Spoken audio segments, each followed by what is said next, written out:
എല്ലാവർക്കും നല്ല നമസ്കാരം. ഞാനിപ്പോൾ നിൽക്കുന്നത് നമ്മുടെ സിവിൽ സ്റ്റേഷനിലെ മിനി സിവിൽ സ്റ്റേഷനിലെ RTO ഓഫീസിൻ്റെ ഒരു ഇ സേവാ കേന്ദ്രം എന്നൊരു സംഭവമുണ്ട്. ഈ RTO ഓഫീസിലേക്ക് പോകുന്ന വഴി ഇ സേവാ കേന്ദ്രം കുടുംബശ്രീക്കാണ് ഇതിൻ്റെ ചുമതല. എന്താ സംഭവം എന്ന് വെച്ചിട്ടുണ്ടെങ്കിൽ ഇത് നിർത്തലാക്കപ്പെട്ടിരിക്കുകയാണ്.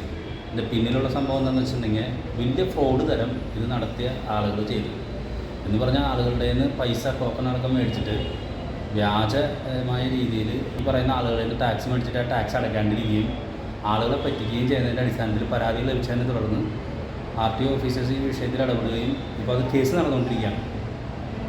അപ്പോൾ ഇതിൻ്റെ പശ്ചാത്തലത്തിൽ എന്ത് പറ്റിയെന്ന് വെച്ചിട്ടുണ്ടെങ്കിൽ ഈ RTO ഓഫീസിലെ ഈ സേവാ കേന്ദ്രം നിർത്തലാക്കപ്പെട്ടിരിക്കുകയാണ്. ആളുകൾ ഇവിടെ വന്നു കഴിഞ്ഞാൽ ഏറ്റവും കൂടുതൽ സഹായകരമായി പ്രവർത്തിക്കുന്ന ഒരു സ്ഥാപനമാണ് ഈ സേവാ കേന്ദ്രം. ഇന്നിപ്പോൾ ഇത് നിർത്തലാക്കിയതോടുകൂടി ചാലക്കുടി താലൂക്ക് എന്ന് പറഞ്ഞാൽ അറിയാം, മലക്കപ്പാറ വരെയുണ്ട്. അവിടെ നിന്നൊക്കെയുള്ള ആളുകൾ ഇവിടെ വരുമ്പോൾ വല്ലാത്ത രീതിയിൽ ബുദ്ധിമുട്ടുകയാണ്. ഇതിൻ്റെ തൊണ്ടി മുതലായിട്ട് ഇവിടുത്തെ കമ്പ്യൂട്ടറടക്കം എല്ലാ സാധനങ്ങളും കൊണ്ടുപോയിരിക്കുകയാണ്, അന്വേഷണത്തിന് വേണ്ടിയിട്ട് കൊണ്ടുപോയിരിക്കുന്നതാണ്. അപ്പോൾ ഈ വിഷയത്തിൽ ഞാനിപ്പോൾ RTO ഓഫീസേഴ്സായിട്ടൊക്കെ ഇവിടെ ഓഫീസിൽ വന്ന് അന്വേഷിച്ച് കഴിഞ്ഞപ്പോൾ ഇതിൻ്റെ ചുമതല ജില്ലാ കുടുംബശ്രീക്കാണ്. ഇത് ഈ RTO ഓഫീസ് ഇതിന് സ്ഥലം കൊടുത്തിട്ടുണ്ടെന്ന് മാത്രമേ ഉള്ളൂ. ഇതിലിനി പുതിയ ഒരു സംവിധാനം ഒരുക്കേണ്ടതൊക്കെ തന്നെ കുടുംബശ്രീ സംവിധാനങ്ങളുടെ ജില്ലാ കോർഡിനേറ്ററാണ് ഇതിൽ ഇടപെടൽ നടത്തേണ്ടത് എന്നാണ് RTO ഓഫീസുമായി ബന്ധപ്പെട്ടപ്പോൾ അറിയാൻ സാധിച്ചത്. സംഗതി എന്തൊക്കെയായിരുന്നാലും ഈ സേവാ കേന്ദ്രം നിലയ്ക്കപ്പെട്ടിരിക്കുകയാണ്. ഇവിടെ എത്രയും പെട്ടെന്ന് തന്നെ ഈ വിഷയത്തിലൊരു അടിയന്തര ഇടപെടൽ ആവശ്യമാണ്.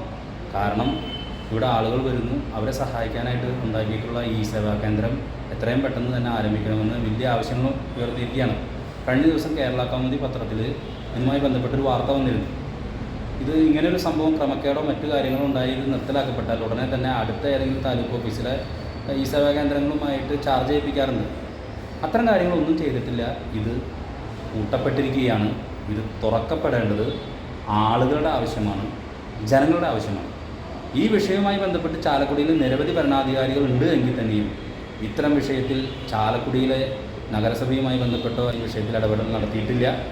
നമ്മുടെ ചാലക്കുടി ബ്ലോക്ക് പഞ്ചായത്ത് പ്രസിഡൻറ്റിൻ്റെ ചേംബറിലാണ് വളരെ പ്രധാനപ്പെട്ട ഒരു വിഷയം. അത് മേലധികാരികളുടെ ശ്രദ്ധയിൽപ്പെടുത്താൻ വേണ്ടിയിട്ടുള്ള ഒരു ഇടപെടലാണ് വേണുചേട്ടൻ ഇപ്പോൾ നടത്തിക്കൊണ്ടിരിക്കുന്നത്. RTO ഓഫീസ് എന്ന് പറയുന്ന ആ ഇതിനെ മൂന്നക്ഷരത്തിനെ പറഞ്ഞ് ആരും ഫലിപ്പിക്കേണ്ട ആവശ്യമില്ല. എല്ലാവർക്കും അറിയാം. ഇന്ന് +2 വിദ്യാഭ്യാസം കഴിഞ്ഞാൽ ഉടനെ തന്നെ കുട്ടികൾ ആ വെക്കേഷൻ ടൈമിൽ എടുക്കുന്നത് ഏറ്റവും മുമ്പ് RTO ഓഫീസിൽ സേവനമാണ്. കാരണം അവർ ഡ്രൈവിംഗ് പഠിക്കുന്നു, ലൈസൻസ് എടുക്കുന്നു. അപ്പോൾ ഡ്രൈവിംഗ് സ്കൂളിൽ ചെല്ലുക ഉടനെ തന്നെ അവർ ലൈസൻസ് എടുക്കാനാണ് അടുത്ത എൻട്രൻസൊക്കെ എഴുതി റിസൾട്ട് വരുന്നതിന് മുമ്പ് ജൂലൈ മാസത്തിന് മുമ്പ് ലൈസൻസ് എടുക്കാൻ വേണ്ടിയിട്ടാണ് അവർ പോണത്.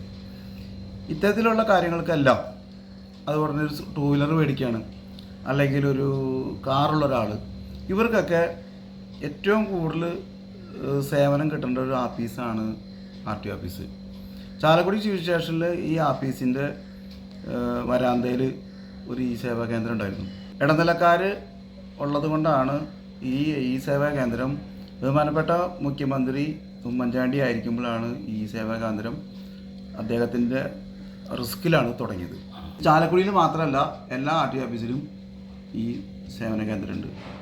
ചാലക്കുടിയിൽ ഏകദേശം ഇത് തുടങ്ങിയിട്ട് ഒരു 6-7 കൊല്ലമായിട്ടുണ്ട്. നല്ല രീതിയിൽ പ്രവർത്തിച്ച് വന്നതാണ്. ഇപ്പം അത് അടഞ്ഞു കിടക്കുകയാണ്. ഒരു ദിവസം പേപ്പറിലൊരു ന്യൂസ് കണ്ടു, ഇങ്ങനെ ഇത് പ്രവർത്തനമില്ല എന്നൊക്കെ പറഞ്ഞ് ന്യൂസ് കണ്ടപ്പോഴാണ് ഞാനിത് അറിഞ്ഞത്. ഞാനത് തന്നെ RTO ഓഫീസിൽ പോയി അന്വേഷിച്ചപ്പോൾ ഈ സാധനം അടഞ്ഞു കിടക്കുകയാണ്, ലോക്ക് ചെയ്തിട്ടേക്കാണ്. ഉദ്യോഗസ്ഥരോട് ചോദിച്ചപ്പോൾ ഉദ്യോഗസ്ഥർ പറഞ്ഞു അവിടെ എന്തോ ഒരു ക്രമക്കേടുണ്ടായിരുന്നു, അത് കാരണമാണ് അത് അടച്ചിട്ടേന്ന് പറഞ്ഞു. ഞാനൊന്നും അവിടെ സംസാരിക്കാൻ പോയില്ല, തിരിച്ചു പോവുകയും ചെയ്തത്. ഈ ചാലക്കുടി സിവിൽ സ്റ്റേഷനിൽ നിന്ന് 85 കിലോമീറ്റർ ദൂരമാണ് മലയോര മേഖലയായ മലക്കപ്പാറ. അവിടെ ഒരാളൊരു സ്കൂട്ടർ മേടിച്ചാലോ അല്ലെങ്കിൽ ഒരു കാറ് മേടിച്ചാലോ അല്ലെങ്കിൽ എന്തെങ്കിലും ഒരു പെട്ടി ഓട്ടോറിക്ഷ മേടിച്ചാൽ പോലും ഇതിൻ്റെ സേവനത്തിന് 85 കിലോമീറ്റർ ഇവിടെ വരണം. ഇവിടെ വന്ന് ഈ സേവാ കേന്ദ്രത്തിൽ കൊടുത്താൽ ഒരു RTO ഉദ്യോഗസ്ഥൻ്റെയും നോക്കേണ്ട കാണുകയും വേണ്ട. അവിടെ ഡോക്യുമെൻ്റ് മാത്രം പരിശോധിച്ച് അതിൻ്റെ ഫീസ് അടച്ചാൽ ഈ കാര്യം നടക്കുന്ന സ്ഥലത്ത് ഇപ്പോൾ അവിടെ അടഞ്ഞു കിടക്കുകയാണ്. അടഞ്ഞു കിടന്നിട്ട് ഇതുവരെയായിട്ടും ഒരു മന്ത്രിസഭാ തലത്തിലോ അല്ലെങ്കിൽ ഒരു ഡിപ്പാർട്ട്മെൻറ്റ് തലത്തിലോ ഒന്നും തന്നെ ആരും തിരിഞ്ഞു നോക്കിയിട്ടില്ല. ഇത് എത്രയും പെട്ടെന്ന് തിരിഞ്ഞു നോക്കണം, ഇത് നടപ്പിലാക്കണം. ഇനിയൊരു കാര്യം പറയാം, ഒരു സംവിധാനം, റേഷൻ സംവിധാനമായാലും ഇത്തരത്തിൽ സംവിധാനമായാലും ഇവിടെ എന്തെങ്കിലും ഒരു ക്രമക്കേടോ അല്ലെങ്കിൽ എന്തെങ്കിലും ഒരു പ്രശ്നം ഉണ്ടായിട്ടുണ്ടെങ്കിൽ ഉടനെ തന്നെ അടുത്ത സിവിൽ സ്റ്റേഷനിലോ അല്ലെങ്കിൽ അടുത്ത RTO ഡിയിലുള്ള ആ സേവാ കേന്ദ്രത്തിന് ഈ ചാർജ് ഏൽപ്പിക്കുക. ഇത് 24 മണിക്കൂറിനുള്ളിൽ ചെയ്യേണ്ട കാര്യം 24 ദിവസമായിട്ടും ഈ സാധനം നടന്നിട്ടില്ല. ഇത് ബഹുമാനപ്പെട്ട മന്ത്രി ഗണേഷ് കുമാർ അവർക്കും ട്രാൻസ്പോർട്ട് കമ്മീഷണർക്കും താലൂക്ക് വികസന സമിതി തഹസിൽദാർക്കും തൃശ്ശൂർ ജില്ലാ RTOനും ഇപ്പം തന്നെ കത്ത് തയ്യാറാക്കി മെയിൽ വഴി അയച്ചിട്ട് രജിസ്റ്റേർഡ് പോസ്റ്റ് ചെയ്യാൻ പോവുകയാണ്. ഇത് ജനങ്ങളുടെ ആവശ്യമാണ്. അല്ലെങ്കിൽ ഇത് ജനങ്ങളെ ബുദ്ധിമുട്ടിക്കുന്ന ഒരു സംവിധാനത്തിലേക്ക് അത്തരം ബ്ലോക്ക് പഞ്ചായത്തിന് ഈ ചാലക്കുടി നിയോജകമണ്ഡലത്തിൻ്റെ പരിധിയിൽ വരുന്ന 6 പഞ്ചായത്തുകളുടെ ഭരണത്തലവനാണ് ബ്ലോക്ക് പഞ്ചായത്ത്. ഈ കാര്യങ്ങളിലൊക്കെ കൃത്യമായിട്ട് ഇടപെടുകയും സമയബന്ധിതമായിട്ട് നടപ്പിലാക്കാൻ വേണ്ടി ശ്രമിക്കുന്ന ഒരു ബ്ലോക്ക് പഞ്ചായത്ത് ഭരണസമിതിയാണ് ഇവിടെ ഉള്ളത്. എന്തെങ്കിലും ഇത്തരത്തിലുള്ള കാര്യങ്ങളുണ്ടെങ്കിൽ അത് വേഗം നടപ്പിലാക്കണമെന്ന് അധികൃതരുടെ ഉദ്യോഗസ്ഥരെ ശ്രദ്ധയപ്പെടുത്താൻ വേണ്ടിയാണ് ഞാൻ ഈ കത്ത് എഴുതുന്നതും ഇത്തരം കാര്യങ്ങൾ ഇപ്പോൾ ഇവിടെ സംസാരിക്കുന്നത്. അപ്പോൾ അങ്ങനെ ഒരു ഇടപെടൽ ഇപ്പോൾ നടന്നിട്ടുണ്ട്. എന്തായാലും ഈ സേവാ കേന്ദ്രം ഉടൻ തന്നെ ആരംഭിക്കട്ടെ എന്നാണ് പറയാനുള്ളത്.